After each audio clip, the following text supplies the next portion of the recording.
Well, yesterday after drawing to Leeds, oh, I'm so much calling it a loss because I knew it was a really a sure win for Manchester United. But after drawing with Leeds and dropping 2 points at Old Trafford, Eric Ten Hag has come out and really expressed his feelings. He was furious and he was happy for certain players. He was furious according to how we considered those goals, and we never really went in to really capitalize on our chances that we created. And secondly, Sancho excited him, and he was really happy about Sancho because he knows that if we have more attacking options from the bench or when they start, then we'll be killing off more and more games because we are left with 16 games to go. We've played 22 games. We are having 43 points. We are just how many points away from really equaling the points we really equaled last season? I think we are just 15 points away from equaling the points we really got last season. Remember, our ever worst season, we got 64 points. I think that was under David Moyes, right? But last season we got 68.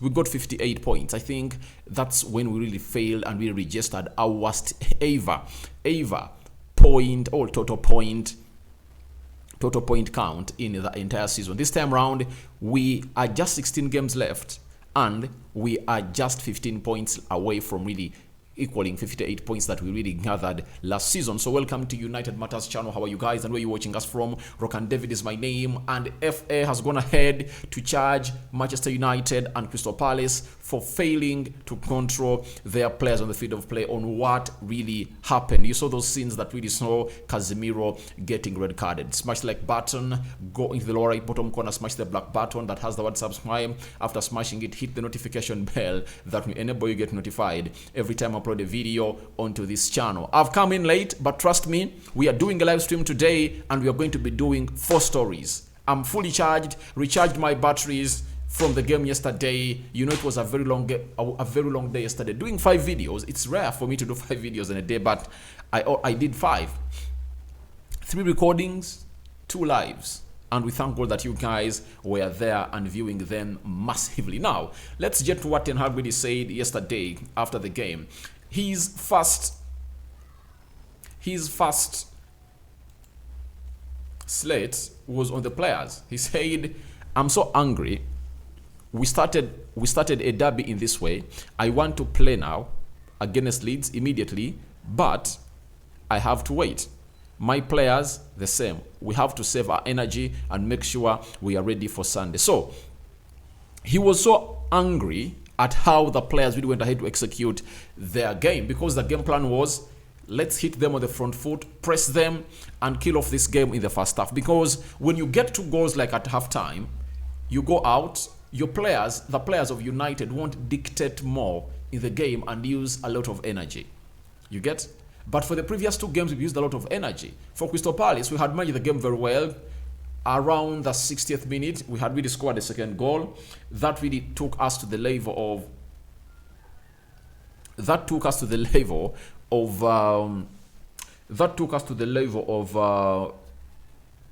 of really playing with ease, and not much energy was really injected in, and Ten Hag was happy with it. But where does the problem comes in from? The problem came in from when Casemiro got a red card, and those last 20 minutes we used a lot of energy. And this entire game that we drew with Leeds at Old Trafford, we used a lot of energy, and that is something that a manager doesn't want to see us, because we are having a limited squad. We're having close to 6 first teamers out and they are injured. Danny van de Beek, Eriksson, Casemiro is suspended, Eriksson is injured, Scott McTominay is injured, Martial is injured. Close to 6 players are out, and all of them are really first teamers. But we never really utilized that chance, but the manager really told the players and they never really went to that. And I think everything was really annoying in the first half because we got chances and we've executed them.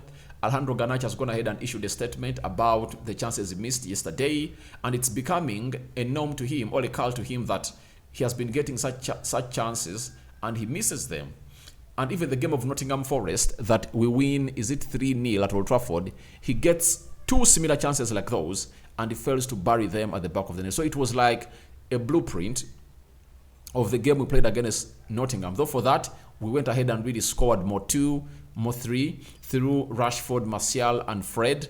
But this time round, it never went our way. And now, after that, Ten Hag really went ahead and really talked about the biggest point of the game and what really gave us that comeback that everyone saw. And we're happy for not dropping points because we fought back. If it was 2-3 seasons ago, we lose that game at Old Trafford. We lose that game at Old Trafford because very many games at Old Trafford, we failed to come back. I remember the season opener of Crystal Palace. 3-1. We were at 2-0. Donny van Beek comes in through. He scores a first goal on his debut. Instead of really looking for an equalizer, we concede another one. And it's 3-1. We lose. You get? Spurs, Tottenham. We score in the first minute. Martial was brought down. Bruno Fernandes executes a very good penalty. Spurs scores a second goal. We fail to come back in the game. Martial is red carded. Call us down.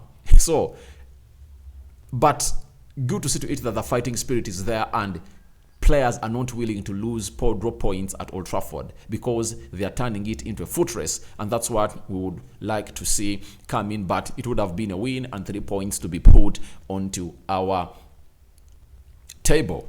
Now Ten Hag said, I think after making this change, Rashford up front, it's different for the opponent. It's difficult for the opponent because the dynamic has changed, or that dynamism has changed. The defenders are anticipating a certain type of attack, then suddenly everything changes. And because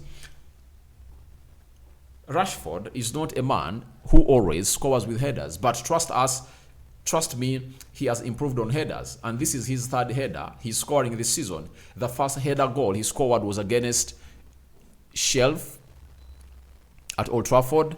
He heads that ball to the near post. The other one was against West Ham, and this is his third header that he really goes ahead to score. And how does this come to a happening or materialization? It was him after missing headers against Newcastle and another game. I think there are 3 consecutive games. I think Ben McCarthy said to him that, please, this week I'm going to be training you how to score headers, because Ben McCarthy was one of the good headers or the best headers of the ball in world football as far as leading the line was concerned. Then ever since then, when Rashford gets the header, he directs it home and it's always on point. And for Rashford, he went ahead to score his 20th goal of the season yesterday. And I think those are 11 in the Premier League. He's just left with 9 to equal the target that Ten Hag set for him, because Ten Hag told him that I want you to score 20 goals this season. After that, he talked about the dynamism of the team, because when Rashford is leading the line, they expect, all the defenders expect him to get that ball over the top and run to them and run to goal. But that wasn't the case. Rashford has gone ahead to improve nowadays, that he acts well in tight spaces. He does the cutbacks like that of Bruno that he missed out on scoring against Leeds yesterday. And he can also burst into space if at all he has been given a chance. So he brought on Facundo Pelestri and Sancho, who really changed the game. And Rashford was going through the middle and everything was rosy for United, though we failed to compose ourselves to score that goal. And there is a certain tweet I've not yet retrieved today to bring you about Ten Hag. But Ten Hag was talking about what I was talking about exactly the same point I was putting emphasis on in my match reaction, that we lose this game because of composure. That's it. Take the first half away, Garnacho missing everything in the second half. If we are more composed, we score goals, because the 2 goals we score, it's because of the composition that we had in the final third of the opponent. So I think Ten Hag is right, because the type of attack was really unexpected. When you look at the way we scored those goals were scored in 2 different fashions. However much the first half was a stinker, but we really found ourselves back into the game and managed to secure 2 points for the club of Manchester United. Then he goes Sancho, that is Ten Hag, and he expressed his excitement. And remember, after Sancho scored, the camera flashed to Ten Hag, and Ten Hag was smiling because he knows what it means in what Sancho has been through, scoring a goal and obviously doing the needful. Ten Hag said, I'm really happy that Sancho is on the right path. I hope he can continue this momentum. I'm sure it will motivate him to do even more. He's a great footballer, and if he invests himself, he can be exceptional. For all of us, we know this. It's not news to us. No brainer that Ten Hag is taking this, because Sancho is a very good player and who really destroyed all led to a slight back in his career. It was the manager, or the former manager of Manchester United, Ole Gunnar Solskjaer, who really bought him at £73 million and benched him. And in world football, there is no way you can bench a player who you've bought £73 million. To be exact, if at all you bench him, you are supposed to bench him after giving him 10 consecutive games and not giving you results. You get? But for the naivety of Ole Gunnar Solskjaer, it costed the players of Manchester United.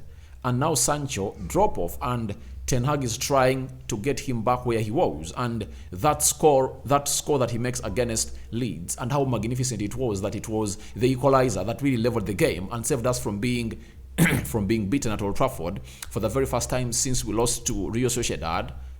That is really an energizer for Jadon Sancho, and I think he is really ready to bring that effort again when we are playing Leeds away at Aaron Road on Sunday in a game that is not going to be easy. So investing in himself, I think he needs to rest enough, put in more energy, and really be at the level of playing the entire 90 minutes with a high intensity that Erik ten Hag really calls for. So that was the first comment that he really put out there for a player known as Sancho. Then he went ahead and said the following, that is the manager of Manchester United, Erik ten Hag, on Sancho: "It was a tough time, but he fought hard and I'm proud of that. I will support him, the coaches support him, the team supports him in this process, but in the end, it has to come of himself." So, the manager says about the tough time that Sancho was in. We all know about it. That's why he sent him for rehabilitation in Netherlands. But everyone is behind him. They're supporting him. But it should be himself first. And obviously, I think he first put himself first into this. And obviously, he's really great and doing wonders. Then Ten Hag said, "Now we have a team that can dictate games and play more in the opponent's half, and he likes that. He can play in tight areas and he can make a difference. This second goal shows that." So, Sancho is more of a threat when you're playing so much in the final third of the opponent, because he has not gone ahead to improve onto his recovering pace, especially coming to help the fullback on the either wing is playing. So, the style of play that has been implicated in the field of play by Erik ten Hag really helps Sancho to explode.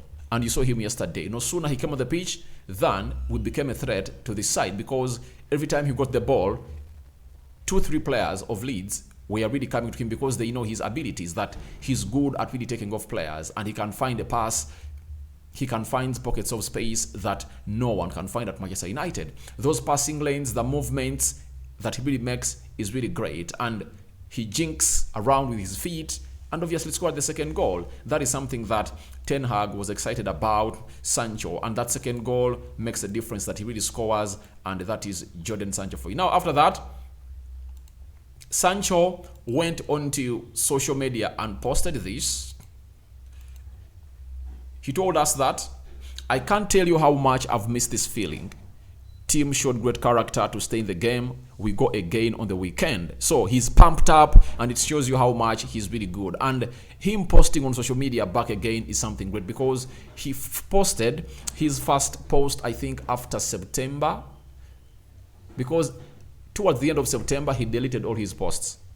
He archived them or deleted them, I don't know, but they're nowhere to be seen. He deleted them and he went AWOL on social media. But after returning at Old Trafford last week on Tuesday against Nottingham Forest, obviously he was welcomed well, and he posted that video of how the crowd at Old Trafford welcomed him well.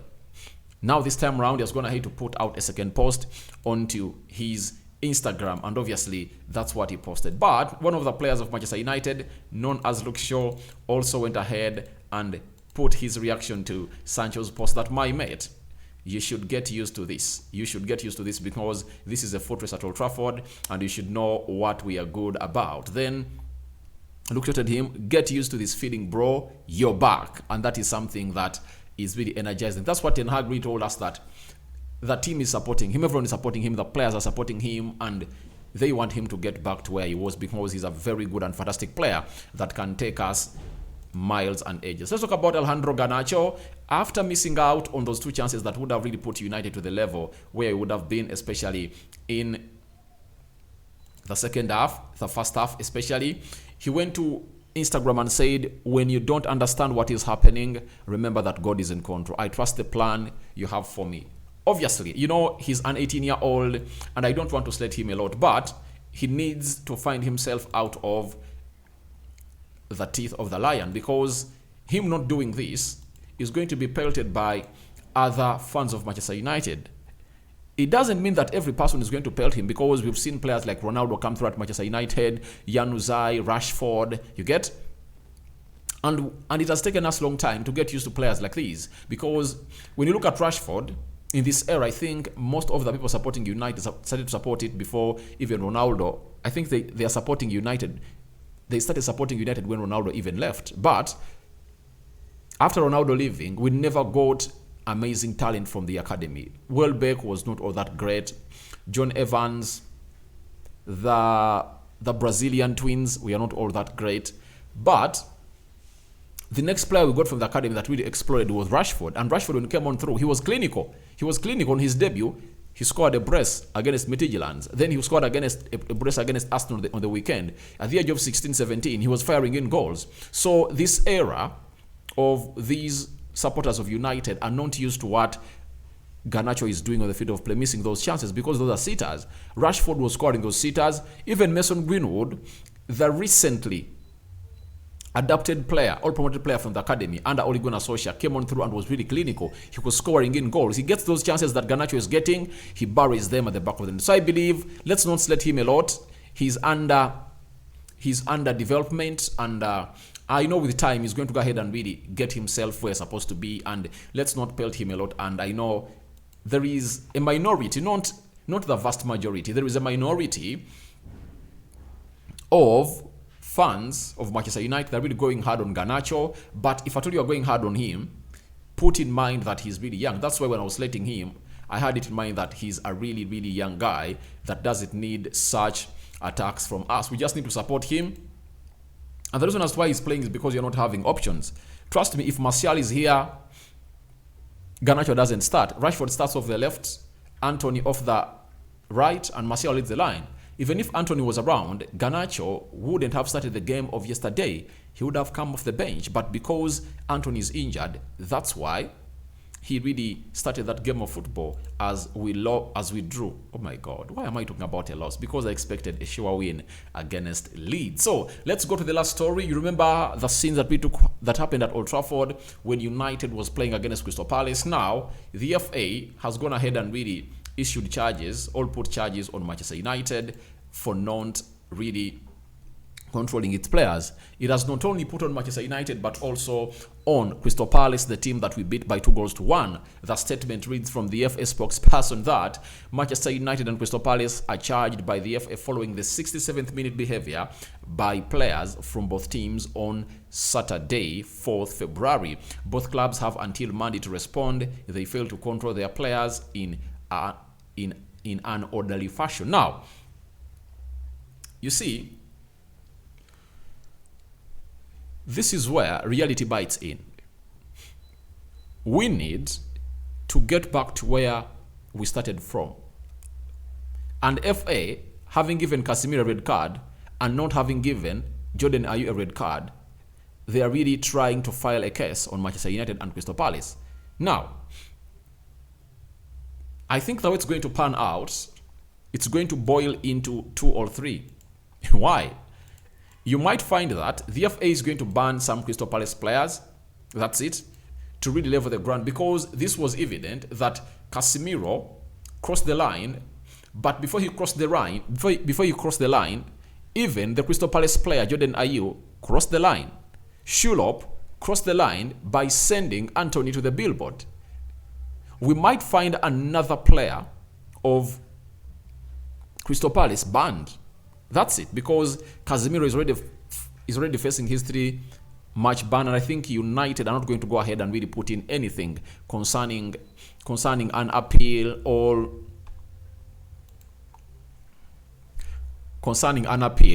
to really put in their defense. But Crystal Palace is endangered. I think the only thing they're going to do is to fine the club of Manchester United like £40,000. Then the rest, we wait until Casemiro returns back. So guys, what are your thoughts on Sancho exciting Ten Hag, FA charging Manchester United, Alejandro Garnacho reacting to everything, and the next process that United is going in through, that Casemiro is away and we are playing 2 more Premier League games without him? Your thoughts about that are welcome in the comment section below. And David remains my name. I sign out for now. See you later. May Almighty Lord bless you abundantly. I'm out and have a good evening. But I think I'm returning with a live of Paul Michu. Paul Michu, you know him very well. United is interested in him and they are battling for him with a team called Liverpool. That's our next story. It's going to be a live session. I'm going to schedule it around 9. It's really going to be up and we're going to be running it live onto United Matters channel. So that's another reason for you to subscribe to this channel. After subscribing, hit the notification bell. That will enable you get notified every time I upload a video onto this channel. Every time you don't get a notification when you've posted a video, just know you never hit the notification bell. Rock and David is my name. I'm out, my mate.